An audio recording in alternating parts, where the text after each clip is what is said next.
and welcome. This is Meeting You Where You're At with Matt. I'm Matt, your host. I'm a filmmaker, and on this show, we just talk about whatever I want. That's the show. We just talk about whatever I want to talk about. But today, we got a very special guest. His name is Clayton Thomas, and we're going to talk about the Navy together. But first, Clayton, why don't you introduce yourself? So my name's Clayton Thomas. I am currently a pipe fitter apprentice.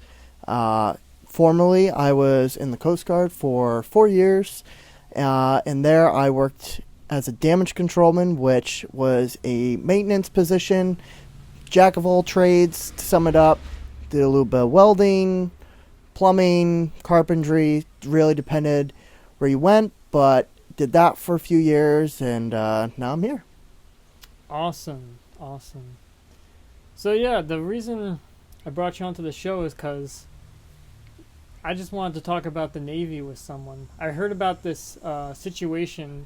Essentially, there's a ship called the USS Abraham Lincoln, and it was deployed for 9 months without a port call, and it's become a little bit of a, I don't want to say controversy, but it's become a little bit of a topic, the conditions on this ship.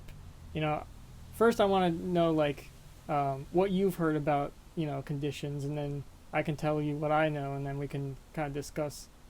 I've heard very little about this situation as I haven't researched it in depth. However, what I have heard is one issue was plumbing related. So toilets were getting clogged, or it was hard to maintain parts of the system. Now, I've never been on one of these larger boats. I don't know what the system's like. I don't know how it's outlined. I've heard different things about them still having functional plumbing in lots of parts of the boats. Other reports were saying that it was catastrophic, where people really had to wait in line, essentially. As for other conditions I've heard a couple sailors wanting to go AWOL, so jumping overboard, maybe trying to commit suicide, I don't know. I've also heard that the food situation was not great as well. So food could be undercooked, or they were running low on food. They were having expired food, you name it. So I've heard a lot of different things. I don't know what's true, but I've heard that it's gone quite contentious for sailors on the boat. Yeah, so I pretty much heard the same as you. I think the main kind of points I've heard is the bathroom situation seems to be pretty terrible on the ship. I heard up to hour waits to use the bathroom, which is awful. I mean, just imagine waiting in line for the bathroom for an hour. That doesn't seem like a sustainable kind of bathroom situation on a boat. Sport event, maybe. What? Sport event, maybe. Just waiting for the bathroom for an hour? Yeah. And then, the food situation I've heard is also pretty bad, because I've seen pictures, and I'll put some pictures up on the screen right now for viewers at home to see, but yeah, it looks pretty abysmal. I saw a couple people online saying that these pictures are misrepresenting the Navy's food, and that they're actually midnight rations. Do you have that on the Coast Guard? So, in my experience, working on a boat, I'd also like to just add a little background as to what platform I worked on. So, Coast Guard is obviously a naval branch of the military. Coast Guard is usually associated with doing just small patrols off the shore. But actually, they do have larger boats, which are called cutters. I worked on what's called a medium endurance cutter, or a 270 for short. And these were boats built in the 80s, and they're about, I believe they're 13 in the Coast Guard currently. They can go out for 2 to 3 month periods at a time. Now, they are older boats, but on the boats that I worked, they did have something called midnight rations, or midrats. So it was for people who had watch at early in the morning or late at night. This could be from being up on the bridge, acting as a lookout, to steering the boat, being down in the engine room, making sure the equipment's operating. So, and it really depends, but essentially it was a meal for people on those late shifts. They would have it before they went on shift, and then after they would go to bed. So we did have a version of a midnight snack or a meal to carry us over because we would miss breakfast sleeping in. Okay. So yeah, from my understanding, what people were saying online, these photos, they look pretty bad. However, they might just be like the midnight rations kind of meal. And maybe the regular meals are a little bit better. However, this is all kind of speculation. We don't actually know the situation on the boat because neither of us were on the boat. But I guess what you're saying is like, so is midnight rations, are they generally less like a less fulfilling meal than a normal meal, or they're just kind of like a snack, is what you said? They are. It really depended what they made. It wasn't like, here's a few crackers, cheese, or meat slices. Like, it would legitimately be. So I'll give you an example. So say we had dinner. We would have, say, chicken piccata.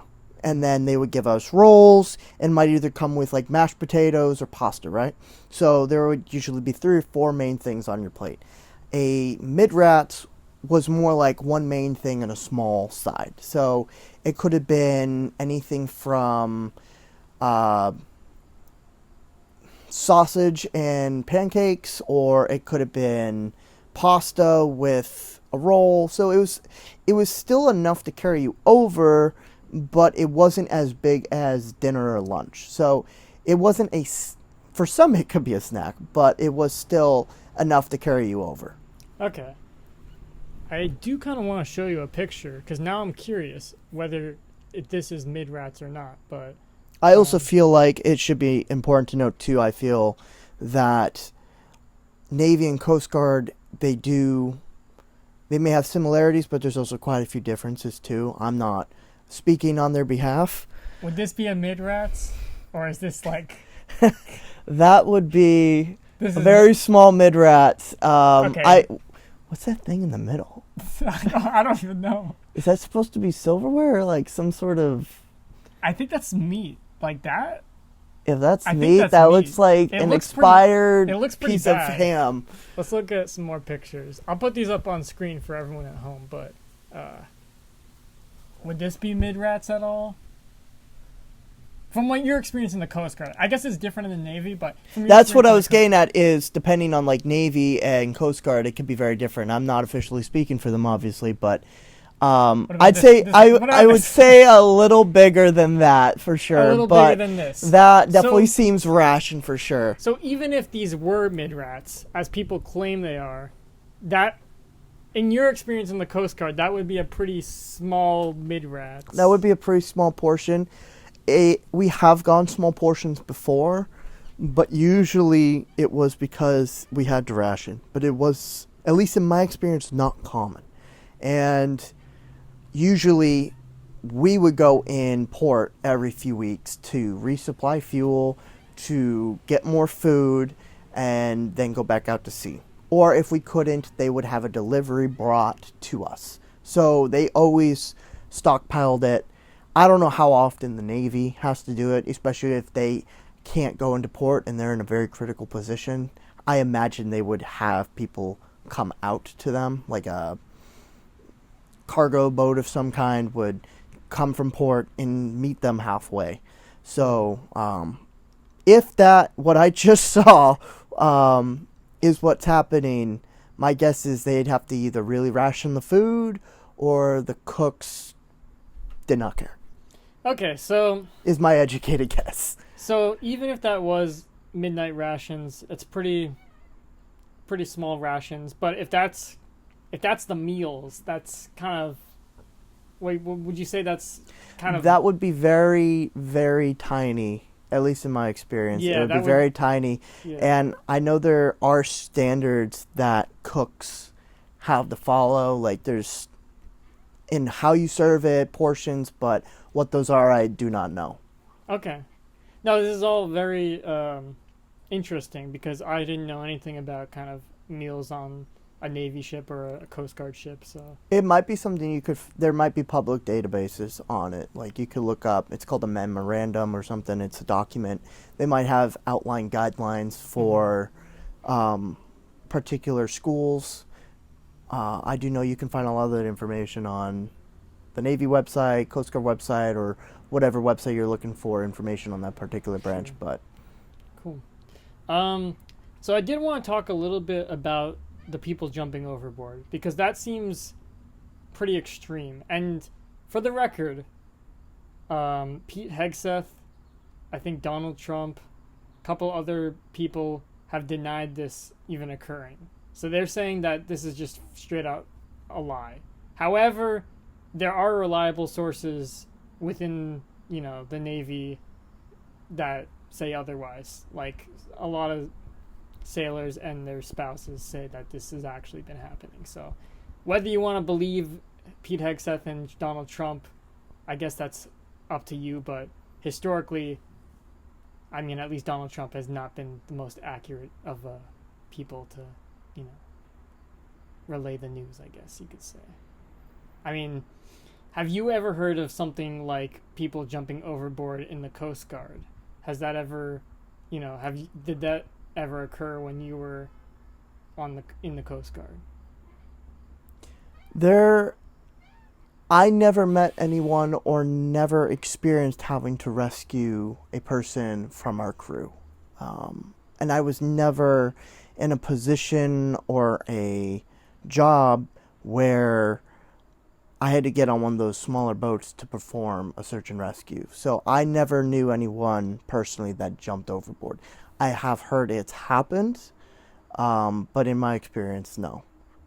Yeah, so it can happen, basically. Yes, it can happen, and it has happened too where people, they may not have jumped overboard intentionally, but there have been people that have gone missing. If you've ever gone out late at night, it can get quite dark, but especially if there's no lights on. There was one time I was on the back side of the boat outside.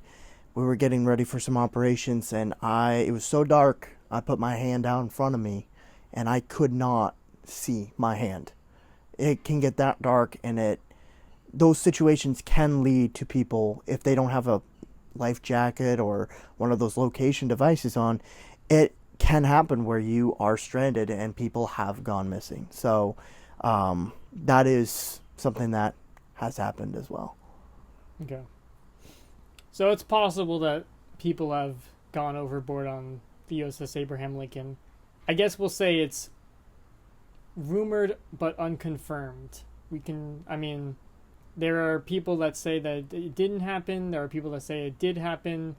It's possible based on the conditions of the boat, and it's also possible because it's happened before. I'll say it is definitely a possibility for somebody to definitely jump overboard and go missing. Mm-hmm. That's one of the risks of being on a boat. It's not unheard of.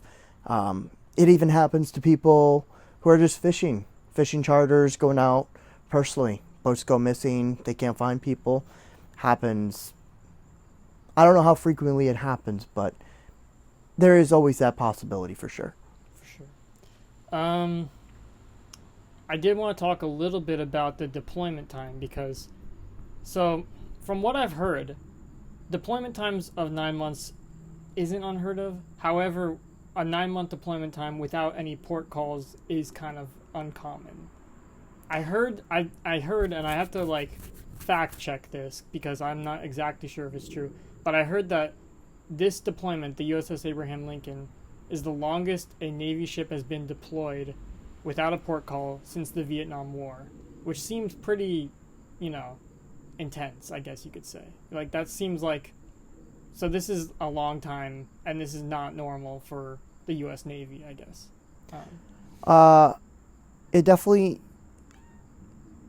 from interactions I've had with other people, it would seem that is a longer period of time to definitely go without a port call.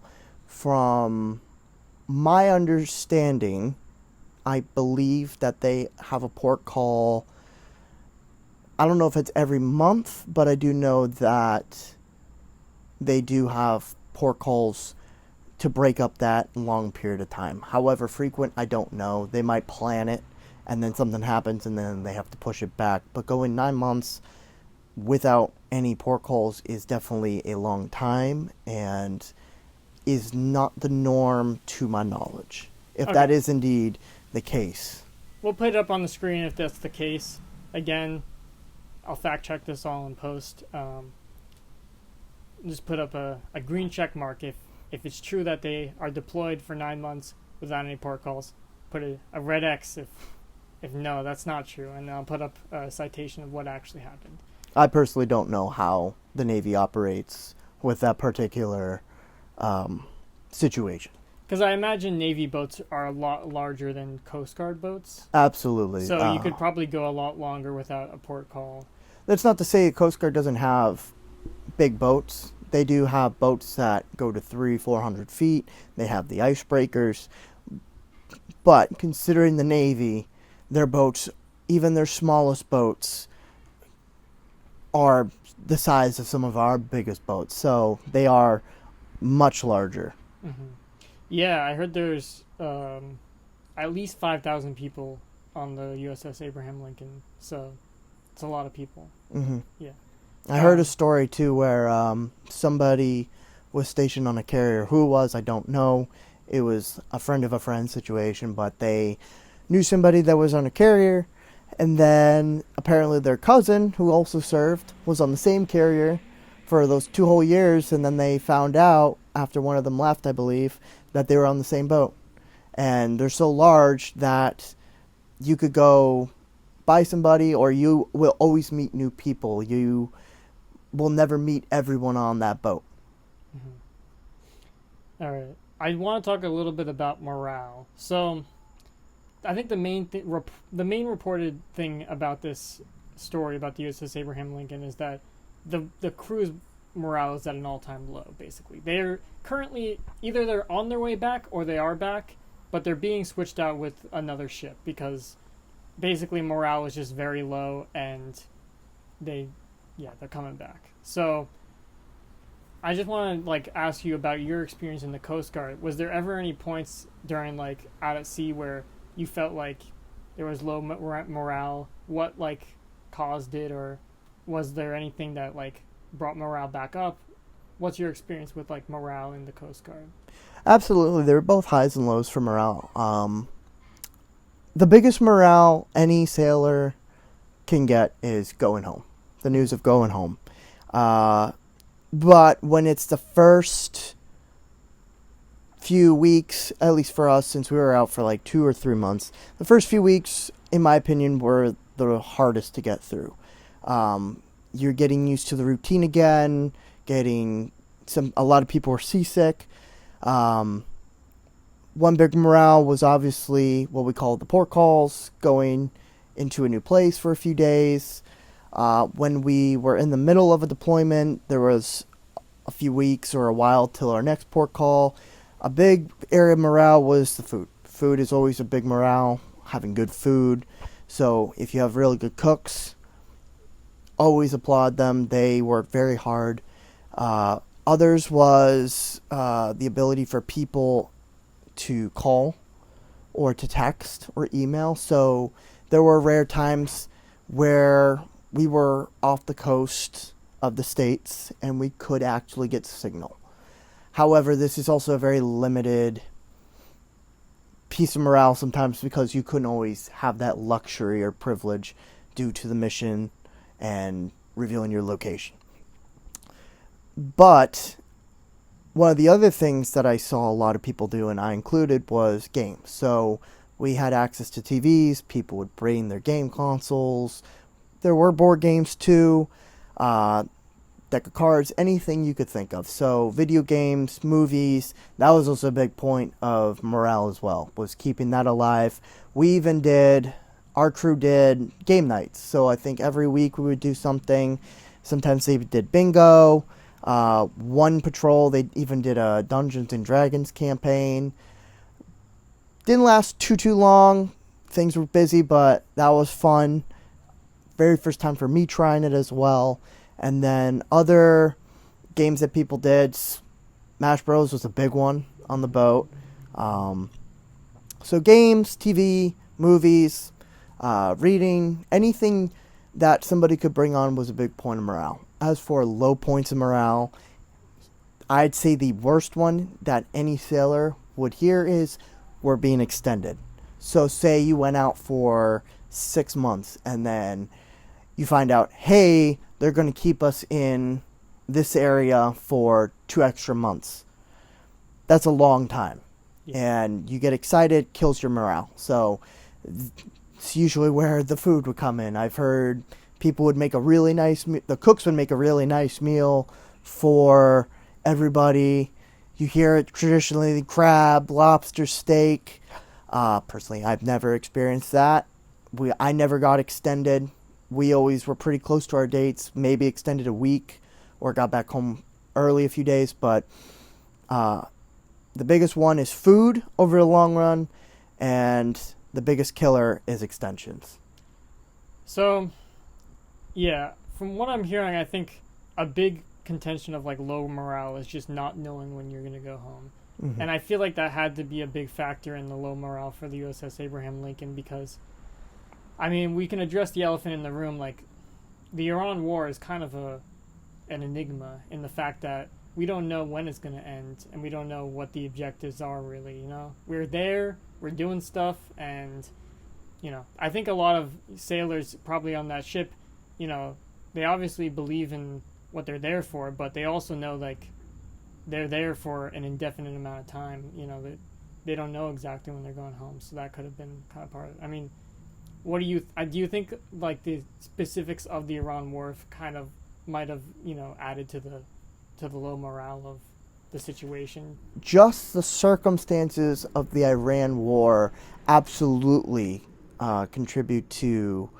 negative morale overall. I know a lot of people have personal convictions about this situation, and a lot of people want to know why they're there. A lot of people want to know what the next step is, and unfortunately, not everyone's going to know, and sometimes you'll never know. I also know that war is just inherently stressful for people. I can't imagine what it must be like being over there. Mm-hmm. Fear of maybe potentially getting your boat struck, or there is the real possibility people can die. So you are dealing with stressors of life and death, literally. And also the unknown of that, when will I get to go home? Will I get to go home? Those all can definitely impact morale. So to end this, you know, discussion, I just want to say it's kind of a perfect storm. You got, you know, the food situation, the plumbing situation, potentially people going overboard, you know, the long deployment time without port calls. It's a perfect storm for low morale. I think even if only a couple of these are true, just a couple factors, you know, like food and plumbing could lead to could lead to low morale. Would you agree? Oh, absolutely. It could even just be one thing. Like, for example, people in the engineering side of things say, hey, we're going into a port call in a few days. I'm going to at least have a day or two off. Then say one of the engines goes down and you work in the engine room, and that's your department's responsibility. Now you're going to have to work on it to get the boat operational. Now, on a carrier, this is a little different. They're nuclear powered, but for us, it was very common for a particular department to be working through the whole port call, because it is about rest and relaxation, but also it's about catching up on work and getting stuff done as well. So it has happened before where people have to fix the equipment, and that one factor ruined the whole port call for them. They just went to bed and didn't get out. But yeah, there's a lot of things that can impact a person's morale, a ship's morale, and the most important thing is to find things to improve it. Even small things even small things help. Yeah. Well, I hope that everyone on the USS Abraham Lincoln gets to reunite with their families soon. They get some time off, hopefully. Agreed. USS George Washington, I think, is taking their place. Hopefully, conditions on that ship are a little bit better than, well, hopefully they're a lot better than what's been reported on for the USS Abraham Lincoln.